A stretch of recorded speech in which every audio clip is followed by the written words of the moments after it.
Hey guys, it's Recorder here and welcome to another blog tech tips. In today's tutorial guys, I'll have a review of this TV. Now this TV in particular is the Full HD Samsung Classic f6000, and of course I'll have the full name in the title.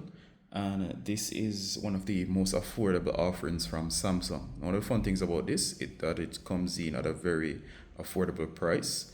You can check below the description for the information as towards the price.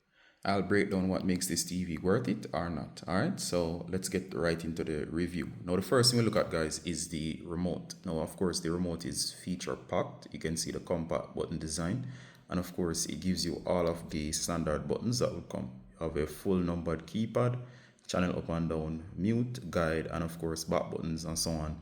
And of course you get every command button. Alright, it uses the standard batteries, and of course it comes in a very light format, and it comes with your popular media buttons that you can easily access stuff like Netflix, Prime Video, YouTube, you name it. All right, and right after this guys, another thing I like about this TV is that it's very lightweight in terms of its overall form factor. It's a little bit beefy, but you do get what you pay for in terms of the affordability. They did not try to make it as thin as possible, and I'll try to show you what it looks like from the side.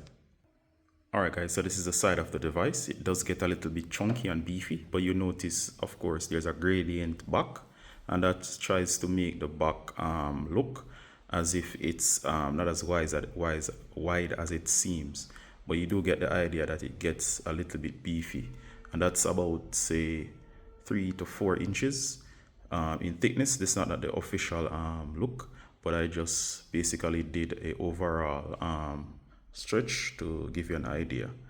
It's more 3 inches or so than 4, but it does feel almost like it's like 4 inches, but it's a beefy TV. But you do not notice it as you'll not be spending the time looking at the side of a TV, so that's barely a drawback. Especially if you're gonna wall mount this or place it up against a wall, you will not notice it.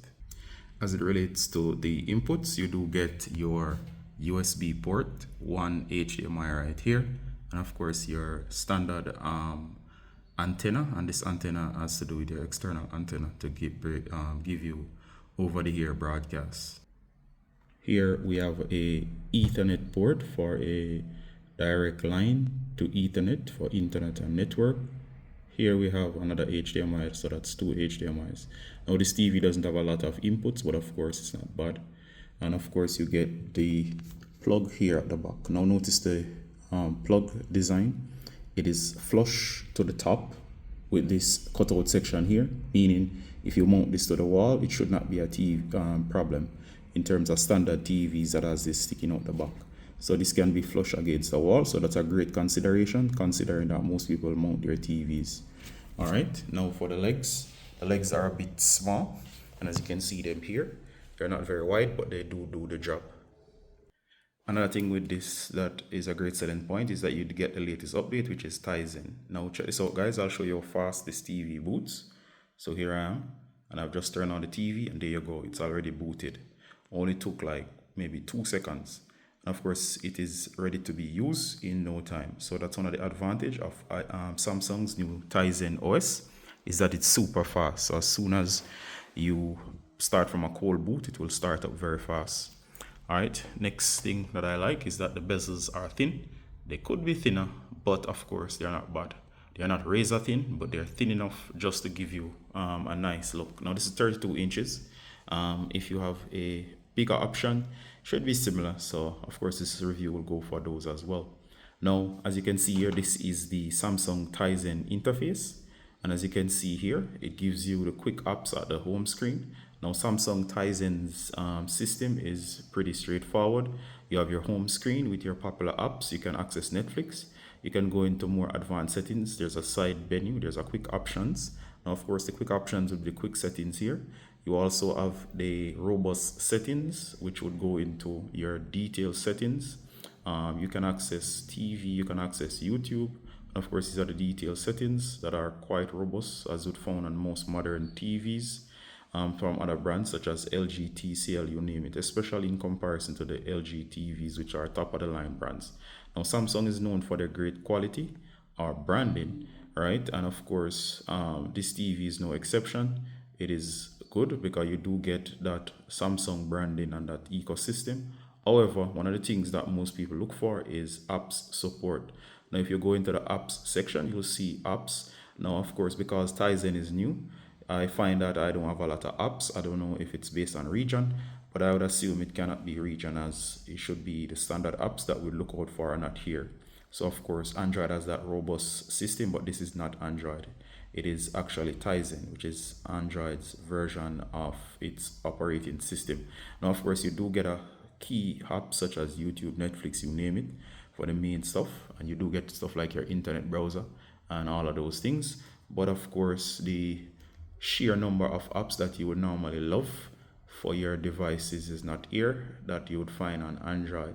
There's a way to get around this, and I'll have a separate tutorial on that and how you can actually go ahead and gain access to these. Now I'm going to show you the picture quality, and of course what I like about this TV, it is that it comes with Netflix support out of the box, and of course YouTube, especially a lot of us use YouTube. You'll find YouTube is very useful on this app. It comes straight out of the box ready to use. All right, so you can see the picture quality. This is 4K video. Now, while the TV is not 4K, and I'm just testing a 4K video, it has scaled it to 1080p. So the TV is 1080p, so you can see the quality. And of course, the quality is pretty nice. And you can tell that the picture quality is very good. It's very sharp. And of course, you can see a lot of detail. At 32 inches, however, to take advantage of 1080p, I recommend something larger like 40 inches. 50 inches, right? But of course, not bad for the TV. The pixels are sharp. If you come up close, it's very hard to see any form of pixelation or so on, and you get a good picture quality. However, I'm sure I could tweak this if I were to go into settings and tweak it, but the out of the box settings are quite good. So I'm gonna stop this. I don't want to get a copyright strike. All right, so to sum everything up, this TV comes in at a very good price. Instead of buying a off the brand device such as that doesn't have a good branding, you could consider this as a budget option. This comes in very, very cheap. You can check it out in the description. You can pick this up over at Amazon. And of course, this one was bought on Amazon with my own money. One of the things that makes this TV great is the fast boot time, the Tizen OS. It is, of course, good picture quality. And of course, it's packed with a lot of good features and all the key stuff that you'll use your TV for. Things that I don't like is, one, we could have gotten extra HDMI ports. The TV is a little bit beefy, but those things can be worked around. And of course, you're getting the Samsung brand name. And of course, with a budget TV like this, it's hard to pass up on considering the price that you pay. So of course, they have packed a lot of good features in. Another thing that I don't like is that the OS, which is Tizen, doesn't have out of the box a lot of apps. However, we might see that change in the future, but there are ways around it to load your Android apps. I'll put a tutorial on that. So if you're in the field to consider one of these, do note that you're getting a lot of bang for your buck. And of course, you're getting top brand name. And I recommend that you wall mount this. The sound quality is good. Picture quality is good. But of course, it's beefy, chunky, and of course, it doesn't have a lot of inputs and so on. All right. Or a ton load of app support. So do bear that in mind when you purchase this. But for the price, as I said, you do get a good deal. Do I recommend that you buy this? Definitely, you should consider this as a good purchase. I do recommend it, so I give it a thumbs up, especially if you just want that Samsung experience. All right, so I'll end the tutorial here. Ricardo Gardner from Blog Tech Tips, saying bye until next time. Bye.